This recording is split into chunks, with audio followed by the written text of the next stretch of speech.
15년, 우리가 이제 15년 기준으로 봤잖아요. 2배 늘어나는 거. 자, 2015년에 105조가 들어갔어요. 그죠? 근데 2024년에 2배가 늘었잖아요. 자, 그러면 이게 결국은 이제 저출산 고령화잖아요. 그죠? 고령화가 많아지니까. 그죠? 고령화가 많아지니까 더 돈이 많이 들어가겠죠. 앞으로도 더 많이 들어간다는 거죠. 그죠? 어르신들이 급증을 하니까. 자, 그 대신 또 세수는 안 들어오잖아. 그죠? 수익은 안 들어오잖아. 그죠? 수익은 안 들어오고 나갈 예산은 많아. 그러면 국가 채무가 자꾸 늘어나겠죠. 아니면 복지가 줄어들든지. 그죠? 그러니까 좌파 정권이 들어오면 적자가 늘어날 거고, 복지는 좌파 정권은 잘해주니까. 근데 윤석열 정부 같은 보수 정권이 들어서면, 적자 폭을 줄이려고 노력을 하겠죠. 자, 그러다 보면, 복지가 복지가 많이 줄어들겠죠. 자, 어쨌든, 저출산 고령화가, 이런 문제가 발생할 수 있다. 그죠? 세수 적자가 계속 일어날 수 있다. 자, 그런 문제에 우리가 직면하고 있다라는 거죠. 그래서 이 여러 기관들이 나오는 얘기가 전체적으로 나오는 얘기가 저출산 고령화로 인해 한국의 잠재 성장률은 추세적 하락이다. 그죠? 추세적. 자, 이 앞에서 확인했죠. 우리가 복지로 들어가는 비용이 제일 큰데 이 복지로 들어가는 비용이 기하급수적으로 늘어난다. 그죠? 고령화로 인해서. 그래서 추세적인 하락이다. 그래서 KDI는 2050년께, 2050년이면 지금부터 잃어버린 30년이잖아요. 잠재 성장률이 0%대까지 떨어질 수 있다. 자, 이 굉장히 보수적인 연구소잖아요. KDI는 뭐 정부기관이니까. 그러니까 거기서도 잠재 성장률이 0%대까지 떨어진다. 자, 그 얘기를 하고 있는 거예요, 지금. 그죠? 잃어버린 30년이 온다는 거예요. 그 원인은 고령하고 복지 비용이 많이 들어가고 그 다음에 세수가 줄어든다. 자, 우리가 세수가 늘어나려면 우리가 수출이 잘 돼야 되잖아요.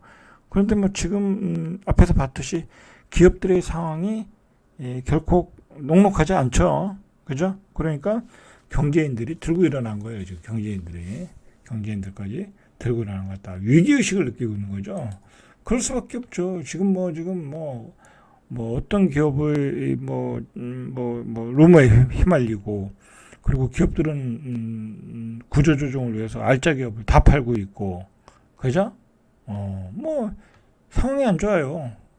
상황이 안 좋아요. 알짜 기업까지 팔 정도면, 그죠? 자, 그래서 재정 연금 계획도 빨리 이루어져야 된다. 재정은 아까 이제 국가 재정에 대한 거고, 연금 계획. 이거 진짜 답이 안 나와요. 그죠? 답이 안 나와. 이거 결국은 복지를 줄여야 되는 거잖아요. 그죠? 근데 복지를 줄인다고 하면 또 국민들의 반발이 장난 아니잖아요. 그죠? 그리고 또 연금 계약을 하려고 해도 이것도 또 쉽지 않잖아요. 근데 이 재정 연금 계약을 하려면 어쨌든 집권 여당이 힘이 있어야 되는데 지금의 집권 여당은 힘이 없잖아요. 완전 성장 동력을 잃어버렸잖아. 그죠? 그러니까 문제예요. 그래서 IMF는 지속 가능한 성장을 추진하기 위해서는 중장기적인 경제 개혁이 중요하다. 노동력 감소에 대응하기 위한 종합적인 개혁이 필요하다. 구조적 개혁이 필요하다. 자, 지금까지 한 얘기죠. 국가 입장에서는 가장 좋은 게 고용과 일자리가 늘어나면 되는 거예요. 그죠? 경제가 활성화돼서 고용과 일자리가 늘어나면 당연히 실업급여를 안 줘도 되고, 그리고 근데 세금은 많이 들어오고, 그런데 경제가 안 좋아지면 반대가 되는 거예요. 실업급여를 줘야 되고, 그죠? 사회복지 비용은 급증할 거고, 그리고 노인 기초연금도 많이 들어갈 거고, 저출산 정책에도 돈이 들어갈 거고, 그리고 여기 이 지역 소멸 때문에 지금 들어가는 비용이 어마어마하거든요. 이 일극 체제로 되는 바람에 그 비용도 지금 급증하고 있고, 이거 완전히 머리가 아프게 돼 있어요. 공부를 하면 할수록 머리가 아프게 돼 있어. 괜히 비관적으로 얘기하는 건 아니에요. 그죠? 내용을 보면 그래요. 자, 그 중에 우리가 이제 관심거리가 이제 부동산이잖아요. 자, 부동산이 2014년 10월에 서울의 평균 가격이 4억 9,091만 원.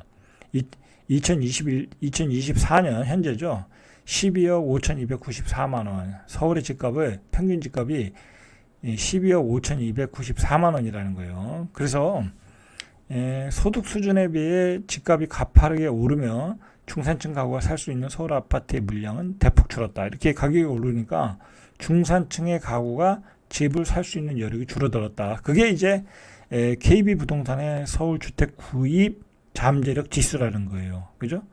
잠재력 지수. 자, 그 지수를 보니까 2014년도에 4억 9천 정도면 중산층의 10명 중에 100명 중에 44명 정도는 이 집을 살 수 있었어. 근데 올해 2분기 기준으로 보니까 100명 중에 8명밖에 이 집을 못 사. 100명 중에 8명만이 12억 5,294만 원을 주고 살 수 있다라는 거예요. 그죠? 지금 그렇게 집값이 급등했다라는 거야. 경기는 추세적 하락에 들어갔는데 집값은 급등했다. 자, 서로 역방향으로 달리고 있는 거죠. 자, 그 얘기죠, 이 얘기는. 자, 그러면 여러분들 이걸 생각해야 돼. 아니, 경제가 그렇게 안 좋으면 집값이 폭락해야 되는 거 아니야? 이제 그렇게 얘기를 해야 되고 실제 시장에서 그게 나타나야 되잖아요. 근데 지방은 그게 나타나는데 서울 경기도에서는 그게 아직은 잘 안 나타나죠. 전고점에 올랐어. 이렇게 지금 아직은 급격하게 하락은 안 나타나고 있단 말이에요. 뭐 중간에 조금 나타난 적도 있지만 그게 왜 그러냐면 여러분들 이 어떤 이 부동산이라는 상품은 가장 무거운 상품이에요. 이거는 개별 기업이 아니잖아요. 뭐 주식이 삼성전자면은 주식에서 삼성전자면 가장 무거운 주식인데도 실적이 안 좋으면 급락이 나오잖아요. 한 3개월 만에 뭐 한 30% 이상 떨어지잖아요. 그죠? 그럼 부동산도 야 경기가 안 좋다는데 그렇게 돼야 되는데 부동산은 그렇지가 않아요. 부동산은 말 그대로 하나의 종목이야. 그래서 그 충격이 그리고 내가 사는 집이 경기가 안 좋다고 쉽게 팔질 않아요.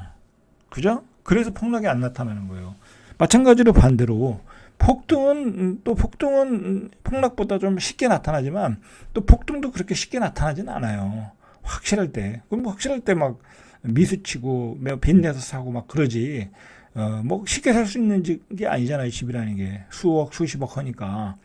이 부동산이라는 상품은 폭등과 폭락이 서서히 나타난다. 가령 말이에요. 이제 최근에 이제 부동산에 집을 내놓으시는 분들 보면 진짜 옛날에 싸게 산 거야. 옛날에 뭐 지금 현재로 한 8억 정도는데 옛날에 한 4억 정도에 산 거야. 근데 그때 빚을 3억 주고 산 거야. 3억 내고 자기 돈 1억 가지고 산 거야. 그럼 그 사람은 지금 팔아도 8억에 팔아도 한 4억은 번 거잖아요. 그죠?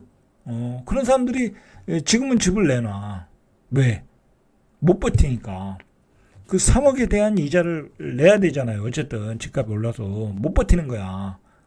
경기가 안 좋으니까 못 버티는 거야. 그리고 자기는 4억짜리 집으로 이사 가는 거야. 그나마 그렇게 투자 잘한 사람. 근데 그런 사람도 지금은 못 버틴다. 그러니까 아주 최악의 경우에 집을 내놓지 뭐 서서히 나쁠 때 어중간할 때는 집을 싸게 안 내놓는다는 거야. 그러니까 최악의 순간이 와야 집값이 떨어지는 거예요. 항상. 그리고 너무 많이 올랐을 때 또 뭐 그때 금리가 확 올렸다든지 어떤 외부적인 충격이 있어야 이렇게 떨어지는 거예요. 얼마 전에 23년도에 집값이 폭락했던 것은 바로 금리가 2%대였는데 5%, 6%까지 올리니까 당연히 폭락을 하죠. 그죠? 그런 외생 변수가 강할 때는 떨어지는 거고 또는 뭐 금융위기, IMF 막 그런 결정타를 주고 막 그리고 사람들 기업 구조조정 들어가고 본격적으로 해야 폭락이 오는 거예요. 그러니까 폭락도 안 오는데 그리고 폭락 빨리 와라 뭐 그런 거 기다리실 필요 없어요. 알아서 오는 거니까 알아서. 이게 집이라는 건 쉽게 살 수도 없고 쉽게 던질 수도 없다. 그러니까 서서히 무너지는 거예요. 서서히. 자, 오늘은 여기까지 절대값TV의 명품 PD 한 PD였습니다.